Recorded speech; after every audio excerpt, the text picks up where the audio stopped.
Adding CarPlay and Android Auto to the KTM 390 Adventure completely transforms the ride experience. Trust me, you won't want to miss this upgrade. Welcome to a new installation video. Today we are going to install Apple CarPlay and Android Auto Display unit on a KTM 390 Adventure bike.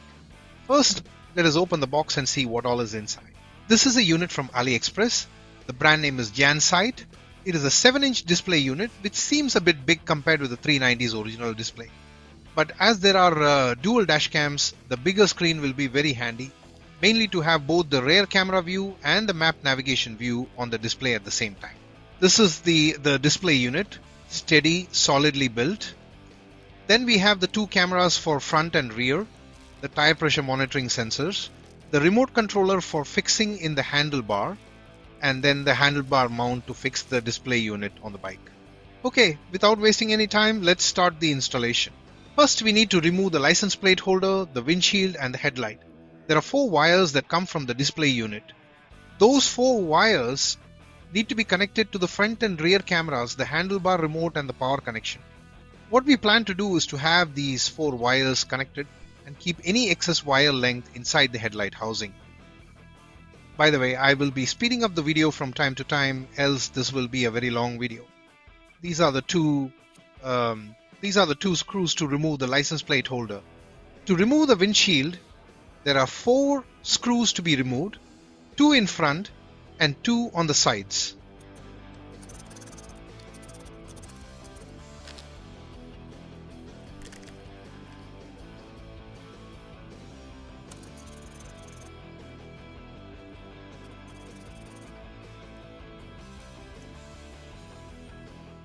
After the 4 screws are removed, slightly pull on the sides and the windshield will come off.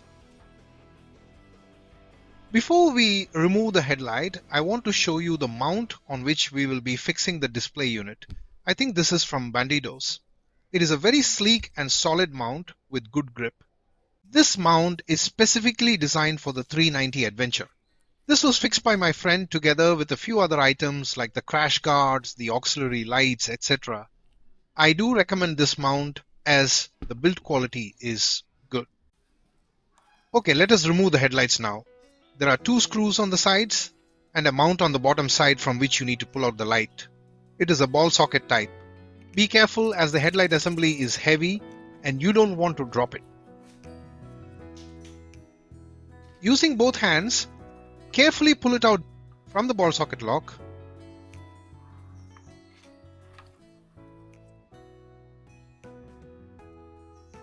This is where the bottom part of the headlight is fixed. Now carefully remove the 2 connectors and keep the headlight assembly somewhere safe. Thought of showing you the headlight assembly and also the part number, just in case if this information is needed by anyone.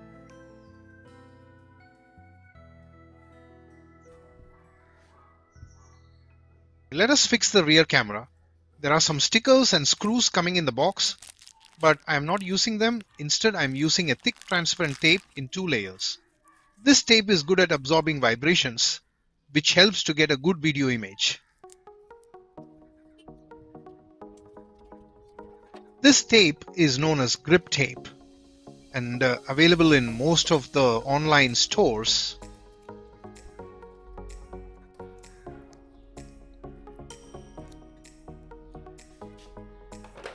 We are fixing the rear camera in front of the brake light area. It is a rough plastic piece, so we should have a good grip.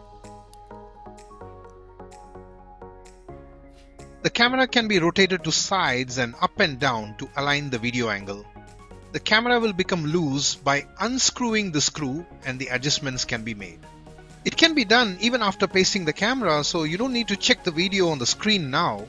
Just ensure to paste the camera aligning to the center.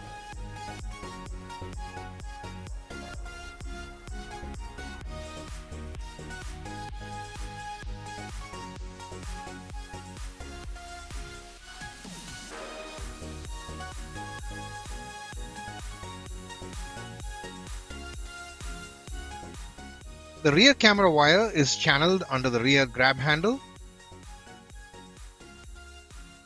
and then through the area under the seat. The wire needs to be then channeled next to the battery compartment, and then through the right side plastic panels. You will need to get the wire to the front side, next to the front side of the fuel tank. Now let us fix the handlebar remote controller. Based on your liking, you can fix it on either of the sides. Just find a suitable location and fix it. It's the two small screws to fix them. As the screen is touch operated, seldom you are going to use the remote anyway. At least in my case it is like that. These are the two screws to fix it. The cable from the remote controller can be channeled together with the clutch cable and other cables through the bike's cable management channel. Now the power cable. The power cable got two wires at one end, the red for positive and the black for negative or ground. We need to connect the red wire to a switched power source, or known as ACC, and the black wire to the battery negative terminal. The other end of the battery cable with the black connector should channel to the front side, same way how we did it for the rear camera wire. Let us look at connecting those red and black wires. In this bike, there is an auxiliary light already fixed. These are the wiring, fuse, and the relay for the auxiliary light. In the KTM 390 Adventure, the good thing is that there are two connectors provided by KTM for connecting any accessories. These are the two white color connectors here. One is a switch power connector and the other one is a ground.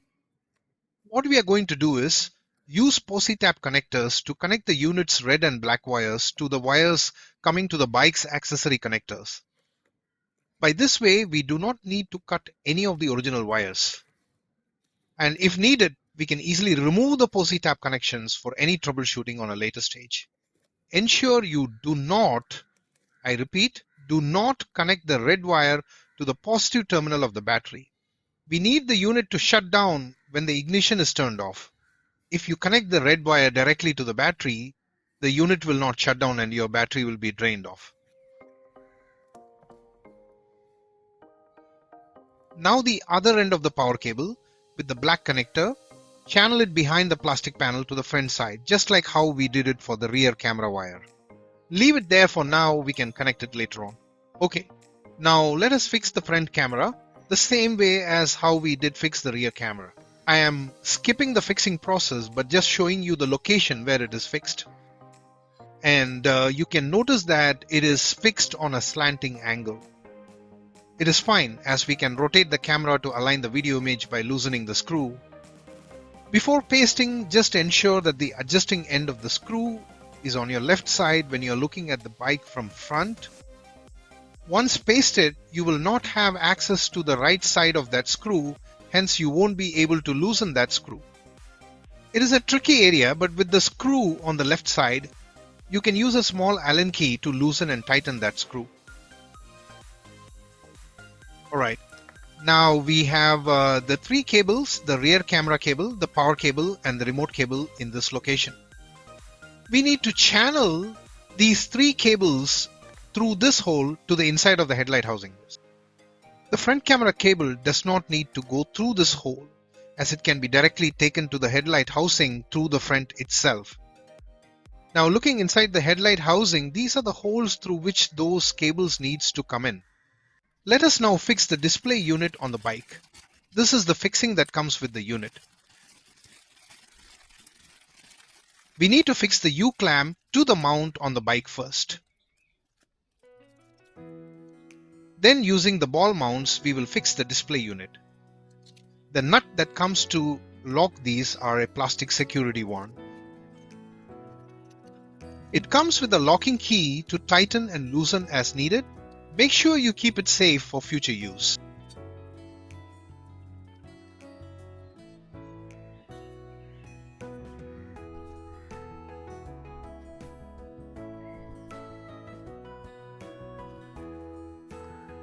To let you know, the slot for the SD card is in the bottom side.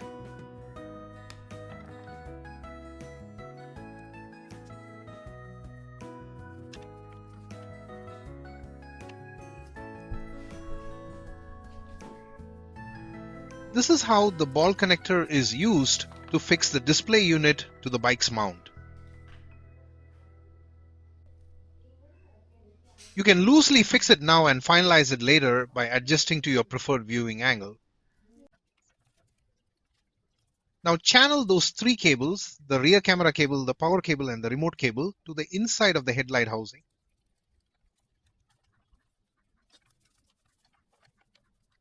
Now you have the rear camera cable, the power cable and the remote cable inside of the headlight housing. You can take the end of the front camera cable together with it, but through the front side. What it means is you got four cables now that need to be connected to the four cables coming from the display unit. Identifying the pairs, connect each of them. Each of the connector ends will have a named sticker by which you can identify the correct pairs.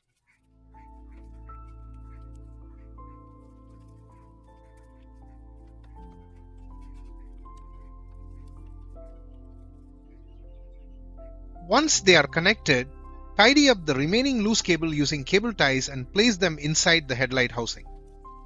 The bottom part of the headlight housing will be the best location to keep those excess cables, as the top side will have the headlight projector assembly going in and will be tight. Now, let's fix the headlight assembly. Try to fix the headlight assembly and ensure there are no cables blocking it to fit back correctly. Once confirmed, connect the two connectors of the headlight and then fix back the headlight and screw it. Before fixing the headlight assembly, you need to ensure the four cables going to the display unit are not having too much slack. We should only have enough slack to tie it nicely and channel it next to the outer side of the headlight. Now let's fix back the windshield. Place it back carefully and fix all four screws back, two in the front and two on the sides.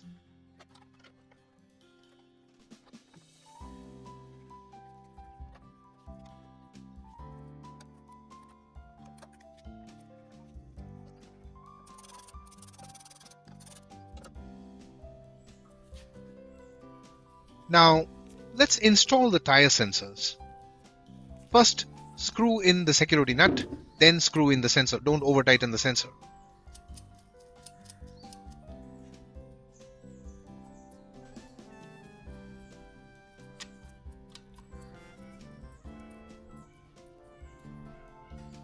Once the sensor is screwed in, unscrew the security nut, means rotating counterclockwise until it comes and locks onto the sensor. Do not over tighten this one also.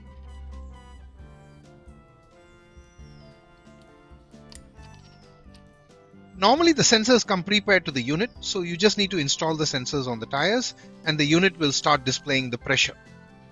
In case if the sensors are not paired, go to the sensor binding mode by clicking the binding button and the pairing will happen. It is now time to check the viewing angle, finalize the display screen's position and tighten the ball mount's locking nut. Take your time to do this. You can always adjust it as you need in future. And finally, you can tidy up the cables coming out of the display unit using cable ties and run them neatly next to the mount and all the way down to the headlight housing. Take some time to check everything again. Check the power connections. The rear camera installation. The wires channeled from rear to the front.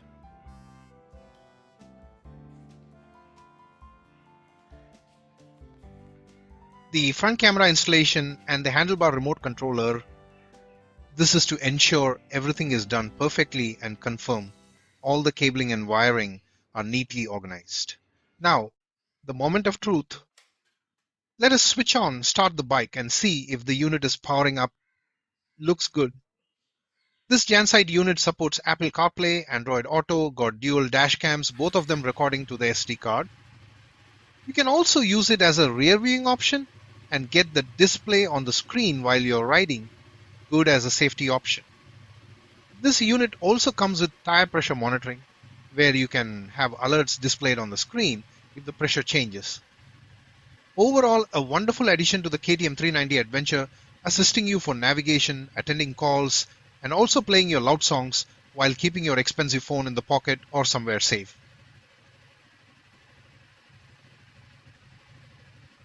My intention was only to create the installation video on the CarPlay Android unit.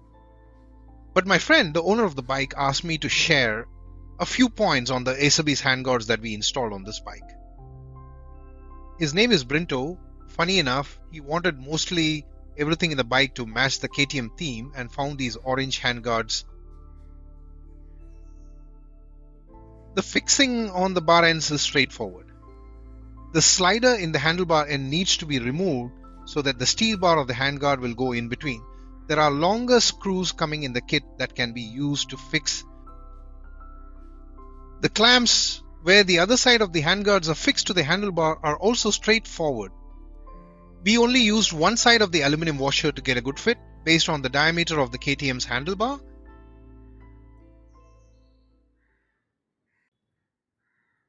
The same is applicable to the other side too. Just used one side of the washer to fix it. Now, when it came to fixing the other end of the steel bar to the clamp, this is where it became a bit challenging. We had to use a spacer to get the steel bar move a bit to the outside to avoid the front brake lever hitting the Acerbis steel bar. Placing the spacer did the trick.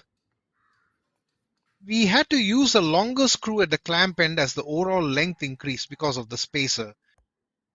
On the clutch side, we had a bigger problem. The KTM got a clutch level adjuster which is located in front and hitting the Acerbis steel bar. We had no choice but to add two spacers between the Acerbis steel bar and the Acerbis clamp. This resulted just nicely, giving the correct gap required.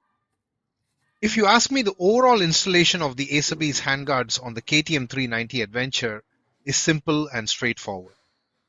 Just need to take care of these two minor tweaks and everything else is perfect. It is an awesome handguard and not that commonly seen. Good choice, Brinto! Now, that brings to the end of this installation video on the KTM 390 Adventure. I hope you liked it and will be useful for you. Thank you for watching a video from Mods and Rides. Ride safe, friends.